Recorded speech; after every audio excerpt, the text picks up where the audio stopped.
Method of preparation of हेलोरिन्स के अंदर अब तक जो हमने स्टडी किया था वो था method of preparation of halo alkane. अब जो हेलो एरिन्स का मतलब है कि हम लोग जो है वो बेंजीन रिंग पर डायरेक्ट हेलोजिनेशन करवाएंगे, यानी हेलोजन एटम ऐड करेंगे। तो ये जो ग्रुप है this one is known as haloarenes. क्या कहलाता है ये? Haloarenes. इसको भी आप क्लासिफाई कर सकते हैं मोनो हेलो एरिन्स, ठीक है,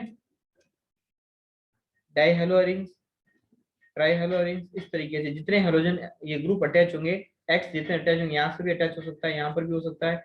अगर एक अटैच है तो मोनो हेलो एरिन्स, टू है तो two dihaloarenes, three है तो ट्राई, और थ्री से ज्यादा है तो पॉली हेलो एरिन्स होंगे।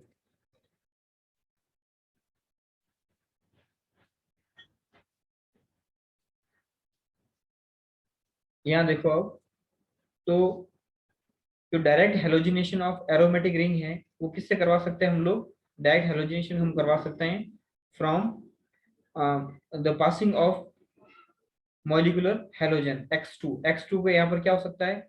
यहाँ ये कैटलिस्ट के प्रेजेंस में होगा। किसके प्रेजेंस में होगा? कैटलिस्ट की प्रेजेंस में होगा।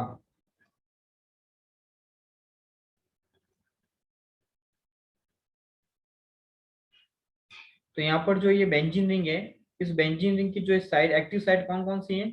एक तो ये हो गई दिस वन, एक ये हो गई, ये सब एक्टिव साइड्स हैं, ठीक है ना। ये सब एक्टिव साइड्स हैं जो सिक्स हैं हमारे पास। उनमें से मेन जो साइट होगी वो ऑर्थो एंड पैरा है, जो कैसी रिएक्शन देगी? इलेक्ट्रोफिलिक सब्स्टिट्यूशन रिएक्शन देगी। यानी यहाँ पर अगर रेजोनेंस होगा बेंजीन रिंग में इस तरीके से, तो ये बॉन्ड क्या होंगे? ये वाला बॉन्ड पाई बॉन्ड ब्रेक होगा और यहाँ पर चार्ज आएगा, इस जगह इस पोजीशन पे आएगा। तो जो X2 है ये क्या हो सकता है? क्लोरीन हो सकता है, ब्रोमीन हो सकता है, Br2 हो सकता है, ठीक है, I2 हो सकता है। उसके साथ में हम हेलोजन कैरियर कंपाउंड्स लेंगे। कौन होते हैं हेलोजन कैरियर्स? जैसे आयरन ट्राइक्लोराइड, या फिर ferrous trichloride, ferrous tribromide, aluminium trichloride, ठीक है। ये हम कैटलिस्ट की तरह यूज करेंगे इनको, और साथ में हम पास करवा देंगे मॉलिक्यूलर हेलोजन X2। तो X2 कौन कौन सा होता है? Cl2 क्लोरीन गैस हो सकता है, ठीक है, ब्रोमीन हो सकता है, ठीक है, एक्स की जगह पे दोनों हो सकते हैं। अब क्या होगा यहाँ पर? ये जो हेलोजन एटम तुम्हें दिख रहा है इसका ब्रेकडाउन होगा, हेलोजन एक्स का ब्रेकडाउन होगा इस तरीके से, ठीक है। एक हेलोजन यहाँ ऐड हो जाएगा, और यहाँ पर जो हाइड्रोजन प्रेजेंट है एक, वो दूसरे वाले एक्स के साथ चली जाएगी, और बाहर साइड में साइड प्रोडक्ट मिल जाएगा HX, ठीक है। तो जो भी हम ये रिएक्शंस हैं जो अभी यहाँ पर स्टडी कर रहे हैं, ये सब रिएक्शंस वापस बोर्ड पर मैं एक्सप्लेन कर दूंगा। फिलहाल एक बार क्या हम लोग थ्रू आउट आउटलाइन समझ रहे हैं कि किस तरीके से केमिकल रिएक्शन जो है कैरी आउट होगी, उसका आउटलाइन देख रहे हैं, ताकि समझ में आ जाए कि जो हमारे सिलेबस में है उनको एक बार समझना है। देन जब बोर्ड पर मैं करवाऊंगा उस समय क्या होगा, तो मैं जो रिएक्शंस वगैरह हैं इनकी मैकेनिज्म सेकेंड टाइम होगी तो इजीली समझ में आ जाएगा। तो ये जो है अब हम मैकेनिज्म को स्टडी करेंगे। किसको स्टडी करेंगे? मैकेनिज्म को। यानी कोई भी रिएक्शन होती है ये डायरेक्ट रिएक्शन है, ये क्या डायरेक्ट रिएक्शंस हैं, और इसकी मैकेनिज्म जो है थ्री स्टेप में कंप्लीट होती है। अब किस तरीके से होती है उसको समझ लेते हैं। फर्स्ट स्टेप में generation of electrophile, generation of electrophile.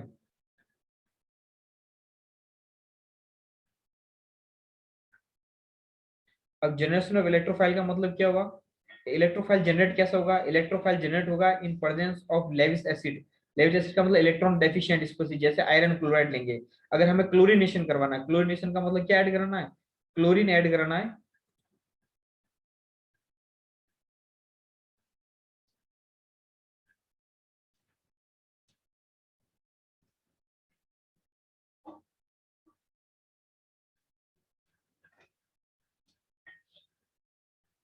अगर हमें क्लोरीनेशन करवाना है तो हमें क्या ऐड करना होगा? क्लोरीन गैस को पास करवाना है किसके प्रेजेंस में? आयरन ट्राइक्लोराइड या फिर फेरिक ट्राइक्लोराइड, ठीक है ना। तो ये क्या होगा? ये जो Cl का बॉन्ड है ये इस तरीके से होता है C, ठीक है।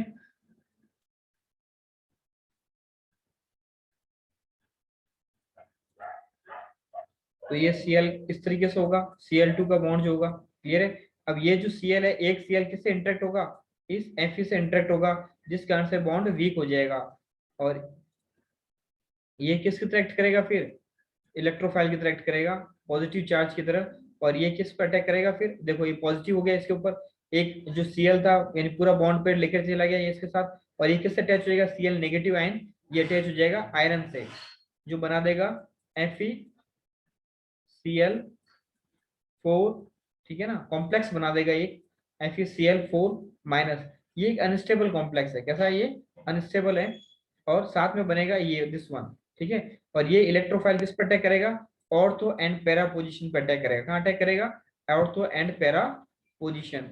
तो हमें अब इस रिजोनेंस के थ्रू बीच में इंटरमीडिएट रिजोनेंस बनेंगे इस तरीके से, ये बोर्ड में मैं एक्सप्लेन कर दूंगा बाद में, ठीक है। तो यहाँ पर अटैक करने के बाद में क्या होगा, यहाँ पर रेजोनेंस होंगे, रेजोनेंस के अंदर क्या होगा, एक एच रिमूव हो जाएगा और ये एच कहाँ जाएगा, वापस इसके पास बन जाएगा और यहाँ निकलेगा बाहर साइड प्रोडक्ट में HCl। क्या रिमूव होगा, HCl होगा। उसके बाद में क्या होगा नेक्स्ट स्टेप में, फर्स्ट स्टेप में तो हो गया generation of electrophile. Second step में क्या होगा, attacking of electrophile to the benzene ring ortho and para position, ठीक है ना। उसके बाद थर्ड स्टेप में क्या होगा, loss of proton. Loss of proton का मतलब क्या होगा कि जो यहाँ पर यानी इस प्लेस पर जो हाइड्रोजन है वो H प्लस के फॉर्म में रिमूव हो जाएगा, किसके फॉर्म में रिमूव हो जाएगा, H प्लस के फॉर्म में रिमूव हो जाएगा, ठीक है ना। और जो ये आयरन था यहाँ पर, जो ये कॉम्प्लेक्स था, इसके ऊपर कौन अटैक करेगा, जो H प्लस होगा वो इसके ऊपर अटैक करेगा और ये बना देगा वापस से कैटलिस्ट बन जाए। कैटलिस्ट अनएफेक्टेड होता है, कोई भी केमिकल रिएक्शन में कैटलिस्ट विल बी अनएफेक्टेड। और ये अपना एक जो Cl नेगेटिव जो इसने लिया था एक एक्स्ट्रा, वो किसको देगा, Cl नेगेटिव, ये वापस दे देगा HCl को, इस वाले H प्लस को दे देगा HCl और बन जाएगा HCl हाइड्रोक्लोरिक एसिड प्लस, हमें कैटलिस्ट वापस मिल जाएगा और हमें मिल जाएगा क्लोरो बेंजीन। लेकिन इस रिएक्शन के लिए कुछ कंडीशंस हैं रिएक्शन की, और वो कंडीशन है कि ये जो रिएक्शन है, ये रिएक्शन किसमें होनी, ये रिएक्शन जो है हमें 2 आइसोमर देगी। कौन कौन सी आइसोमर देगी, ऑर्थो और दूसरा पैरा। जो पैरा होगा वो मेजर होगा और जो ऑर्थो होगा वो माइनर होगा, कम बनेगा, ये ज्यादा बनेगा, प्रोडक्ट ज्यादा होगा, हाई अमाउंट में बनेगा।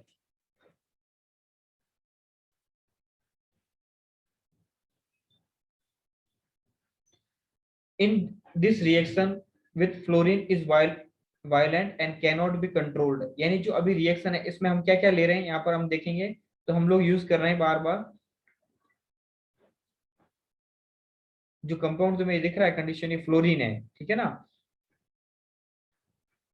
तो ये जो फ्लोरीन यहाँ पर हम काम में यूज ले रहे हैं, ये फ्लोरीन होगा F2 की फॉर्म में। किसकी फॉर्म होगा, F2 की। जब ये रिएक्शन हम करवाएंगे तो ये बहुत ज्यादा वायलेंट होगी, बहुत स्पीड होगी, एक्सोथर्मिक होगी, जिस कारण से इस रिएक्शन को हम कंट्रोल नहीं कर सकते। इसलिए हम इससे फ्लोरोबेंजीन नहीं बना सकते, we can't prepare the fluorobenzene by this method, ठीक है। इसके अंदर हम आयोडीन भी नहीं सकते, ये आयोडीन भी, ये भी यूज में नहीं सकते, क्योंकि ये आयोडीन भी रिवर्सिबल है। क्या है ये, इस रिएक्शन में रिवर्सिबल है, जिस कारण से क्या होगा, ये जो प्रोडक्ट बनेगा आयोडो बेंजीन, ये वापस से क्या बन जाएगा, आयोडीन प्लस बेंजीन बन जाएगा। जिस कारण से हम इस from this method we can't prepare fluorobenzene and iodobenzene easily, easily नहीं बनेगा ये, ठीक है ना। इसका थोड़ा ध्यान रखना है। एंड इस मेथड से हम बहुत इजीली क्या बना सकते हैं, we can prepare chlorobenzene and bromobenzene.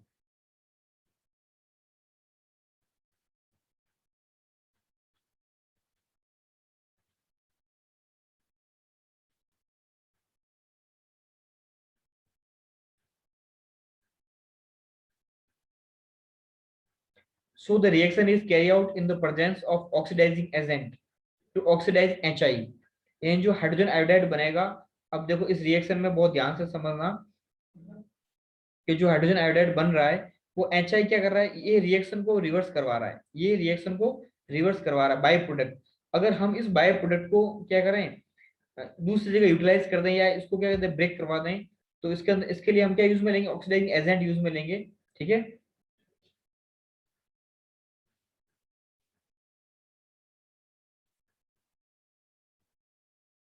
हम क्या यूज में लेंगे, ऑक्सीडाइजिंग एजेंट यूज में लेंगे, जैसे मर्क्यूरिक ऑक्साइड या फिर हाइड्रोजन आयोडो ऑक्साइड्स, ठीक है, ये यूज में लेंगे जो ऑक्सीडाइजिंग एजेंट्स हैं।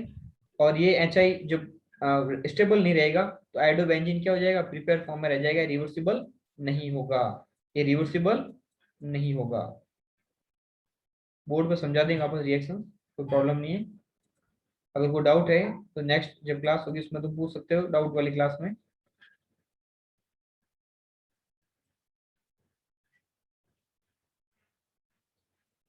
Side chain halogenation, preparation of aryl alkyl halide. Aryl का मतलब साइड चेन का मतलब ये है कि जो हमारे बेंजीन रिंग तुम्हें दिख रही है, ये बेंजीन रिंग, इस बेंजीन रिंग के साथ में डायरेक्टली कोई भी एक ग्रुप अटैच होगा, मिथाइल इथाइल प्रोपाइल कोई भी ग्रुप होगा, और उसके ऊपर हेलोजिनेशन करवाएंगे। क्या करवाएंगे हम? उस पर हेलोजिनेशन करवाएंगे, ठीक है, इस जगह पर। तो ये साइड चेन हेलोजिनेशन कहलाता है। This is known as side chain halogenation. तो ये भी इसी के थ्रू होता है। सनलाइट के प्रेजेंस में जब क्लोरीन गैस पास करवाते हैं, तो ये क्लोरीन गैस क्या करते हैं, ये Cl, ये तो इस जगह पर क्या करेगी, अटैक करेगी इस कार्बन पे, और यहाँ की एक हाइड्रोजन किसके साथ चल जाएगी, एक Cl के साथ, और ये Cl इस जगह ऐड हो जाएगा। और इसको अगर बार बार हम कराते रहेंगे, तो ये क्या होगा, धीरे धीरे ऐड होता रहेगा, एक एक हाइड्रोजन रिमूव होती रहेगी। अगर एक्सेस में Cl2 गैस पास करवाते हैं हम लोग, टेम्परेचर 383 केल्विन होगा, और ये सनलाइट की प्रेजेंस में होगा।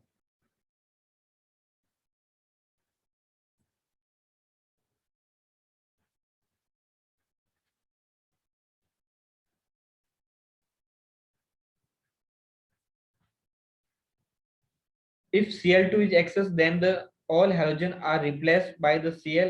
When the side chain is larger than the methyl group, the halogenation occur at the carbon atom next to the benzene ring. हमेशा ध्यान रखना है, अगर एक ही मिथाइल ग्रुप है तो इस पर अटैक अटैक करके इस पर अटैच हो जाएगी Cl। लेकिन अगर एक से ज्यादा है जुड़े हुए, एक से ज्यादा कार्बन है, तो Cl हमेशा कहां पर है, यूवी लाइट की प्रेजेंस में या फिर लाइट की प्रेजेंस में होगा, कहां पर जाकर अटैक करेगा, हमेशा जो बेंजीन रिंग से डायरेक्टली अटैच कार्बन है, इस कार्बन से ही हमारे Cl अटैच होगा। ये बात ध्यान रखनी है। तो ये हमेशा कैसा बनेगा, फिर सेकेंडरी बनेगा या फिर ब्रांच क्लोरिनेशन होगा, प्राइमरी नहीं बनेगा, इसमें तुम्हें ध्यान रखना है। और ये रिएक्शन बहुत ही इंपॉर्टेंट है, इसे इंपॉर्टेंट लिख देना तुम लोग।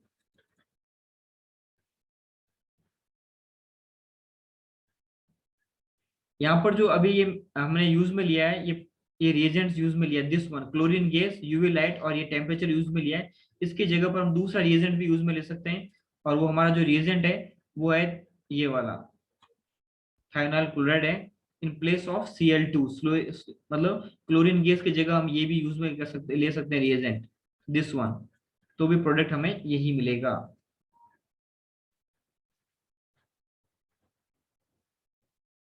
नेक्स्ट जो है,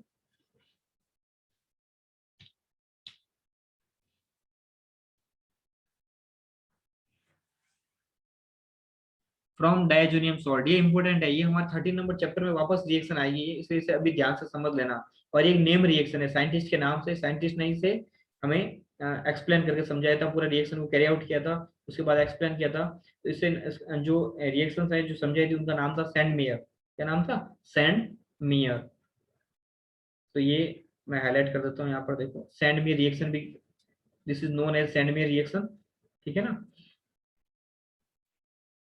यहाँ देखो, chloro and bromoarenes, formation of chloro and bromoarenes from diazonium salt is known as Sandmeyer reaction. This reaction is called Sandmeyer reaction या diazotization reaction, diazotization। अब डायजोनियम जो सॉल्ट होता है, डायजोनियम ग्रुप जो होता है, वो ग्रुप इस तरीके से होता है, एक बार तुम्हें बता देता हूँ, ठीक है। डायजो जो ग्रुप होता है वो नाइट्रोजन नाइट्रोजन ट्रिपल बॉन्ड होते हैं, ऐसे इसे डायजो ग्रुप कहते हैं, this is known as diazo group, ठीक है, इस तरीके से होता है। और एक nitrogen, one of the two nitrogen will be attach with the carbon benzene ring और एल्काइल ग्रुप, यानी या तो बेंजीन रिंग से एल्काइल ग्रुप से अटैच होगा, इसे AR बोलते हैं, benzene ring is known as AR। तो इस nitrogen, how many bonds prepare nitrogen, nitrogen बना रही 4 बॉन्ड, कितने बॉन्ड बना रही है यहाँ पर, 4 बॉन्ड बना रही है, ठीक है ना। तो यहाँ देखो नाइट्रोजन जो है 4 बॉन्ड बना रही है, जिस कारण से इस पर पॉजिटिव चार्ज आएगा, कैसा चार्ज आएगा, पॉजिटिव। तो इस पूरे ग्रुप पर, इस कंप्लीट ग्रुप पर कैसा चार्ज आएगा, पॉजिटिव। और इसके साथ में कोई भी एनाइन जुड़ सकता है, एनी एनाइन, वो चाहे हैलाइड हो सकता है, एनी एनाइन, इसलिए इसको बोलते हैं diazonium salt, this is known as diazonium salt. अब इस how can we prepare the diazonium salt, हम डायजोनियम सॉल्ट को प्रिपेयर कैसे कर सकते हैं, तो उसके लिए हमें कुछ रिएजेंट्स की नीड होती है, और उन रिएजेंट्स का नेम होता है, सबसे पहले तो sodium nitrite, sodium nitrite plus hydrochloric acid, ये यूज में लेते हैं जब ये दोनों रिएजेंट्स बहुत ही लो टेम्परेचर होती है रिएक्शन, ये ध्यान रखना, 0 डिग्री सेल्सियस से 5 डिग्री सेल्सियस के बीच में रिएक्शन कैरी आउट होती है, ये सबसे इंपॉर्टेंट है, ये नहीं भूलना है आपको, ठीक है ना। यानी 0 degree Celsius to 5 degree Celsius, इसके बीच में रिएक्शन कैरी आउट होती है। तो बहुत ही चिल्ड लेना पड़ेगा काम में। सोडियम जो HCl है, हाइड्रोक्लोरिक एसिड है, सोडियम नाइट्राइट है, चिल्ड कंडीशन में होगा, बहुत ही कूल फॉर्म में लेंगे हम HCl। और साथ में लेंगे हम लोग, या तो हम लेंगे एनिलीन यानी बेंजीन अमीन, या फिर हम लेंगे कोई भी एनी एलिफेटिक अमीन।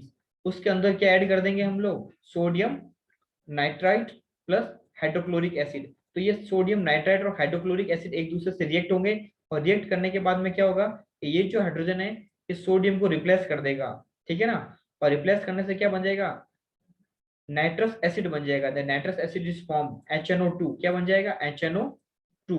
HNO2 प्रिपेयर हो जाएगा, और साथ में सॉल्ट बन जाएगा NaCl, सोडियम क्लोराइड। अब ये जो HNO2 है, this will attack on the this group, amine group पर अटैक करेगा, इस ग्रुप पर अटैक करेगा, और ये नाइट्रोजन इस पर अटैक करेगा और बॉन्ड बनाएगा। साथ में ये जो हाइड्रोजन दिख रही है तुम्हें, दोनों हाइड्रोजन किससे इंटरेक्ट हो जाएगी, इस ऑक्सीजन से, और साथ में रिमूव हो जाएगा water. Two hydrogen interact with one oxygen and form water, ठीक है ना। और रिमेनिंग जो हाइड्रोजन है वो यहाँ से H+ आएगी, और दूसरा मॉलिक्यूल वाटर का रिमूव हो जाएगा, यानी नेक्स्ट ऑक्सीजन भी रिमूव हो जाएगी, यानी 2 oxygen will interact with hydrogen and form the water molecule.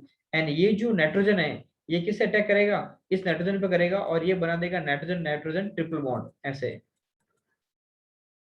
इस तरीके से। इसलिए नाइट्रोजन का जो नाइट्रोजन ट्रिपल बॉन्ड बनाएगा, जो NO2 ग्रुप बना है, NO2 बनी है, इसके ऊपर कैसा चार्ज होगा, प्लस चार्ज होगा। प्लस यहाँ से जो H+ है, उन्होंने तो इस ऑक्सीजन से इंटरेक्ट होकर क्या बना लिया है, वाटर बना लिया है। तो ये Cl- फॉर्म में, ये Cl- या नेगेटिव की जगह पर आ जाएगा, और ये जो बनेगा salt, this salt is known as diazonium salt. और ये डायजो ग्रुप है, ये this is known as diazo group. और ये किससे जुड़ा हुआ डायरेक्टली, ये बेंजीन से अटैच है, तो this is known as benzene diazonium salt, ठीक है। तो अगर यहाँ पर क्लोरीन है, तो बेंजीन डायजोनियम क्लोराइड, बेंजीन, ये this is benzene, this is known as diazo group, benzene diazonium chloride, ये इसका IUPAC नेम हो जाएगा। नेक्स्ट, अब ये जो ग्रुप बन गया है, this is the main group, this is known as benzene diazonium chloride. ये हमारे पास में रिएक्शन का जो है इंपॉर्टेंट सबस्ट्रेट है यहाँ पर। अब इसके रिएक्शन हम करा रहे हैं क्यूप्रस क्लोराइड से। किससे करवा रहे हैं, क्यूप्रस क्लोराइड से करवा रहे हैं। क्यूप्रस क्लोराइड को दूसरे वे में इस तरीके से भी लिखा जा सकता है, CuCl, CuCl। ये जो CuCl है, ये क्या करता है कि जो ये हेलोजन है X है, यहाँ पर क्लोरीन भी हो सकता है, ब्रोमीन भी हो सकता है, ये यहाँ पर अटैक करवाता है दिस पोजीशन पे, ठीक है ना। और यहाँ पर ब्रोमीन या क्लोरीन ऐड हो जाएगा, और ये नाइट्रोजन की फॉर्म में रिमूव हो जाएगा, नाइट्रोजन गैस की फॉर्म में, ठीक है। प्लस यहाँ पर जो है क्लोराइड जो है फ्री फॉर्म में हो जाएगा, ठीक है। तो एक्स की जगह कौन हो सकता है, एक्स की जगह क्लोरीन हो सकता है, ब्रोमीन हो सकता है, और हमें मिल जाएगा ब्रोमोबेंजीन या chlorobenzene as a main product. और बाय प्रोडक्ट कौन सा बनेगा, बाय प्रोडक्ट होगा नाइट्रोजन गैस। और जो क्यूप्रस क्लोराइड है किसकी प्रेजेंस में होगा, ये होगा हेलो एसिड्स की प्रेजेंस में। यानी अगर यहाँ पर क्लोराइड लेंगे तो यहाँ पर क्या यूज में लेंगे हम लोग, HCl। और यहाँ अगर ब्रोमाइड लेंगे यानी क्यूप्रस ब्रोमाइड, तो यहाँ पर बनेगा HBr।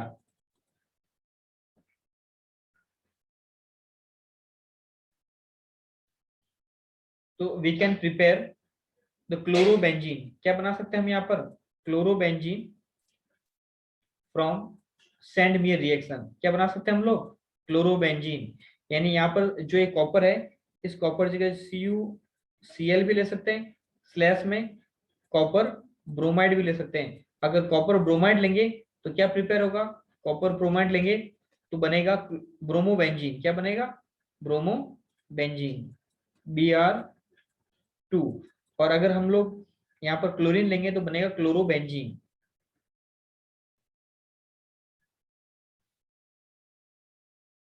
अगर if copper is use in place of copper chloride, cuprous chloride की जगह आपने सिर्फ कॉपर लिया है, कॉपर मेटल की फॉर्म में लिया है, जो ट्रेस जो मेटल है उसको पाउडर फॉर्म में ले सकते हैं, या फिर उसके स्केचेस ले सकते हैं। तो जो कॉपर लेंगे यूज में, कॉपर क्लोराइड की जगह, क्यूप्रस क्लोराइड की जगह, तो उसे बोलते हैं गटरमन रिएक्शन। क्या बोलते हैं हम, गटरमन रिएक्शन। और ये गटरमन रिएक्शन का ही एक एग्जाम्पल है दिस वन।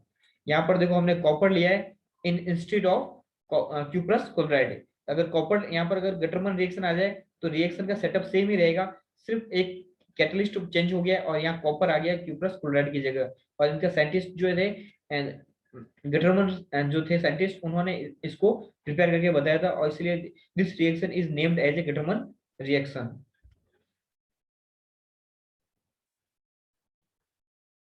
अगर पोटेशियम आयोडाइड लें, डाइजोनियम सॉल्ट के अंदर पोटेशियम आयोडाइड सॉल्ट ऐड करें और हल्का सा गर्म करें, तो we will get the iodobenzene, ठीक है ना। साथ में नाइट्रोजन गैस लिबरेट हो जाएगी और हमें KCl मिल जाएगा, विल गेट दिस। उसके बाद ये इंपॉर्टेंट रिएक्शन है, बाज साइमन रिएक्शन। बाज साइमन रिएक्शन, इस रिएक्शन में क्या है कि इस रिएक्शन में जो है हम लोग ले रहे हैं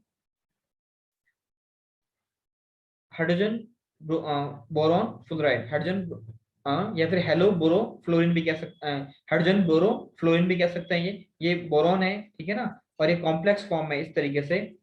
यहाँ पर 4 एटम जुड़े हुए हैं फ्लोरीन के, कितने एटम है? 4 एटम है, जिस कारण से ब्रोमीन इस कॉम्प्लेक्स पे कैसा चार्ज आएगा, मैं तुम्हें थोड़ा ढंग से समझा देता हूँ, ध्यान से समझना इसको।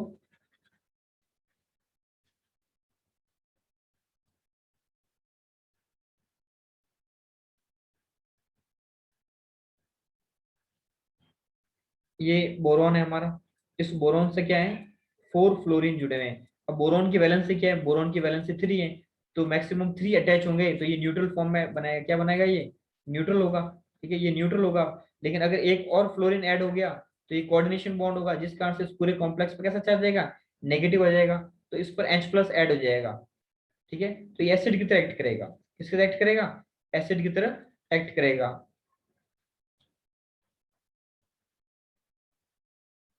अब होगा क्या यहाँ पर, यहाँ से एक फ्लोरीन क्या होगा, 1 fluorine will replace this nitrogen Dizo group, इस डाइजो ग्रुप को रिप्लेस कर देगा और फ्लोरीन अटैच हो जाएगा।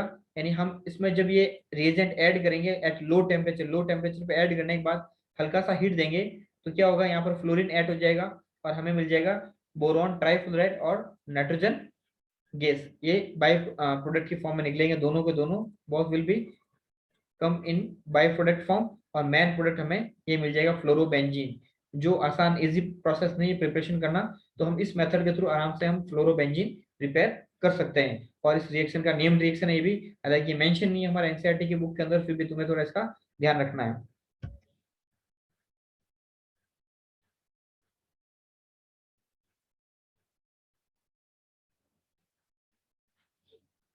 नेक्स्ट जो है प्रिपरेशन ऑफ हेलोइंस हैं फ्रॉम डायजोनियम सॉल्ट, किससे प्रिपेयर कर रहे हैं, डायजोनियम सॉल्ट्स के बाद में प्रिपरेशन जो किया था, उसके बाद में सिल्वर सॉल्ट ले रहे हैं, डायजोनियम सॉल्ट के बाद कौन सा ले रहे हैं हम, silver salt of aromatic acid, aromatic मतलब एरोमेटिक कार्बोक्सिलिक एसिड, ठीक है ना, ये कार्बोक्सिलिक एसिड है, इसकी रिएक्शन हमने सिल्वर से करवा दी तो ये सॉल्ट बन गया है। क्यों, हमें पता है कि कोई भी जो एसिड है उसकी रिएक्शन अगर हम मेटल से करवाते हैं तो almost metals react with acids and give salt plus hydrogen gas, यही है रूल्स के अकॉर्डिंग। अब हम क्या करें, सॉल्ट ले रहे हैं और इस सॉल्ट के रिएक्शन हम लोग करवा रहे हैं ब्रोमीन से, किससे करवा रहे हैं, लिक्विड ब्रोमीन से, in presence of carbon tetrachloride. ये हमारा सॉल्वेंट है, क्या है ये, सॉल्वेंट है, ठीक है ना, कार्बन टेट्राक्लोराइड। और इससे क्या होगा कि जो ये तुम्हें ब्रोमीन दिख रहा है, ये 1 bromine will be attach to the this benzene ring carbon, and this group COO group is converted into carbon dioxide gas, किसमें कन्वर्ट हो जाएगा, और 1 Br will attach with silver and form the silver bromide, CO2 gas, और bromo benzene बनेगा, इससे सिर्फ bromo benzene ही मिलेगा हमें product, main product bromo benzene है, और ये 2 प्रोडक्ट क्या है, बाय प्रोडक्ट है।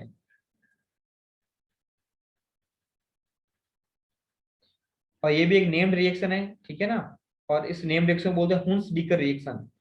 अब तक हमने जो स्टडी किए नेम्ड रिएक्शन किए हैं उनको तुम ध्यान रखना, एक तो गए हुंस डीकर रिएक्शन, ठीक है, एक बाल्च साइमन रिएक्शन, गटरमन रिएक्शन और सैंडमीर रिएक्शन, ये नेम रिएक्शन है जो अब तक हमने प्रिपरेशन ऑफ हेलो एल्केन के अंदर स्टडी, हेलो अरिन्स में स्टडी किया है, प्रिपरेशन ऑफ हेलो अरिन्स। और एक और प्रोसेस थी ग्रुप प्रोसेस, और वो हमने स्टडी की थी हेलो एल्केन के अंदर। तो हमारे पास कितने रिएक्शन हो गए, ग्रुप प्रोसेस 1, एक लुकास रिएजेंट था, ठीक है ना, एक सैंडमीर रिएक्शन है, Gattermann reaction second number, group process third number process, third के बाद 4 नंबर बार साइमन रिएक्शन, और हुन्स रिएक्शन 5 नंबर है। तो 5 नेम्ड प्रोसेस या रिएक्शन हमने अब तक स्टडी किए, इनको अलग से तुम ध्यान रखना है। प्रिपरेशन के अंदर स्टडी किया है, प्रिपरेशन ऑफ हेलो अल्केन और हेलोइंस में 5 नेम्ड रिएक्शन है।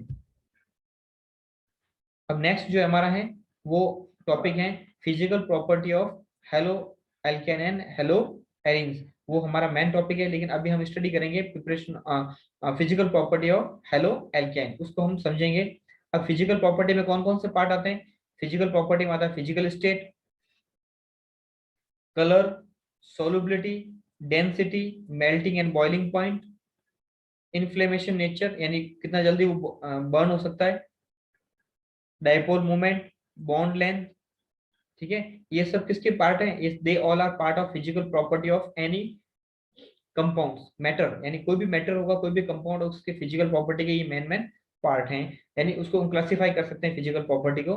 तो physical state, colour, solubility, density, melting and boiling point, dipole moment, inflammation nature, ठीक है, बॉन्ड लेंथ, ठीक है ना। इनको हम वन बाय स्टेप समझेंगे अब।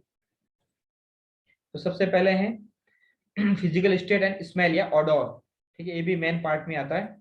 तो कलर भी आता है। तो जो haloalkanes generally are colourless when pure. अगर प्योर फॉर्म में है हेलो एल्केन्स, यानी हेलो एल्केन के जो कंपाउंड प्योर फॉर्म में है, तो वो स्वीट स्मेलिंग है, यानी अच्छे ऑर्डर का प्लीजेंट स्मेल है, उनके ऑर्डर अच्छा है, अच्छे लगेंगे, मतलब स्मेल करेंगे तो हमें, ठीक है ना। और अगर वो प्योर फॉर्म में होंगे तो कलरलेस होंगे, लेकिन अगर वो ऑक्सीडाइज फॉर्म में है तो कलर्ड होंगे, ये ध्यान रखना। प्योर फॉर्म में होंगे कलरलेस, ऑक्सीडाइज फॉर्म में एनवायरमेंट में ओपन छोड़ देंगे तो दे विल बी कलर्ड। लेकिन अगर हम प्योर फॉर्म में है तो उनकी स्मेल बहुत ही प्लीजेंट होती है, अच्छी होती है। तो इसलिए हम क्लोरोफॉर्म जो था ओल्ड टाइम में, it will use in A anaesthesia process, chloroform use में होता था। अभी हेलोथीन नाम से एक आता है जो एनेस्थीसिया में यूज में आ रहा है, दूसरा सब्स्टिट्यूएंट ले रहे हैं ड्यूरिंग द सर्जरी। सोलुबिलिटी, जो हेलो एल्केन्स हैं और हेलो एरिन्स हैं, दे आर अनसोल्यूबल इन वाटर, ये बात ध्यान रखनी है। यानी स्लाइटली का मतलब होता है बहुत ही कम सॉल्यूबल है, जो लोअर मेंबर है, जैसे हो गया मिथाइल क्लोराइड हो गया, मिथाइल फ्लोराइड हो गया, स्लाइटली, स्लाइटली का मतलब बहुत कम रेयर अमाउंट में सॉल्यूबल है, तो हम एक तरह से कह सकते हैं सॉल्यूबल है ही नहीं। उसका कारण क्या है कि कोई भी कंपाउंड हो, अगर वो वाटर में सॉल्यूबल है तो वो हाइड्रोजन बॉन्ड बना रहा है वाटर के साथ, अगर वो सॉल्यूबल नहीं है तो they are unable to form the hydrogen bonding with water. यही आंसर में लिखना है तुम्हें, you have to write the answer. The compound if the compound are insoluble in water, that's mean they are unable to form the hydrogen bond with water। अब density की बात करते हैं, तो डेंसिटी का फॉर्मूला क्या होता है? तो डेंसिटी का फॉर्मूला होता है हमारा वो हो गया हमारा D equals to M divided by volume, mass divided by volume. इसका मतलब density is directly proportional to mass, equals to mass. तो मास के इक्वल होगी डेंसिटी, तो जितना मास बढ़ेगा उतना ज्यादा क्या होगा? डेंसिटी इंक्रीज होगी। तो हमें पता है, वी नो कि when we go in down a group, हम मूव करेंगे डाउन द ग्रुप, तो क्या होगा? मास बढ़ेगा, इंक्रीज होगा मास, तो डेंसिटी इंक्रीज कैसे होगी? फ्लोरीन से आयोडीन की तरफ डेंसिटी इंक्रीज होगी, क्योंकि मास बढ़ रहा है। इसके क्वेश्चन इंपॉर्टेंट क्वेश्चन बनते हैं, उनको हम डिस्कशन करेंगे बोर्ड पर, बोर्ड पर समझाऊंगा मैं सब, उसमें इसको डिस्कशन करेंगे हम। अभी तो क्या नोट्स प्रिपेयर करना है तुम्हें और आउटलाइन समझनी है पूरी ढंग से। अब मेल्टिंग और बॉइलिंग पॉइंट की बात करते हैं। मेल्टिंग एंड बॉइलिंग पॉइंट का डेफिनेशन पता ही है। मेल्ट का मतलब अगर सॉलिड फॉर्म में तो लिक्विड में बन जाएगा, और लिक्विड है तो वो बॉयल हो जाएगा, ठीक है, तो बॉइलिंग पॉइंट हो गई। एंड ये particular temperature at which a liquid is get converted into its vapour form is known as boiling point at particular temperature and pressure. तो यहाँ देखो मास बढ़ेगा, यानी कहने का मतलब boiling point is directly proportional to the mass, ये ध्यान रखना है। जितना मास बढ़ेगा बॉइलिंग पॉइंट इंक्रीज होगा। Boiling point is inversely proportional to 1 by branching. Branching जितने जितने ब्रांचिंग बढ़ेगी कंपाउंड्स के अंदर, मेल्टिंग और बॉइलिंग पॉइंट उतने कम होंगे।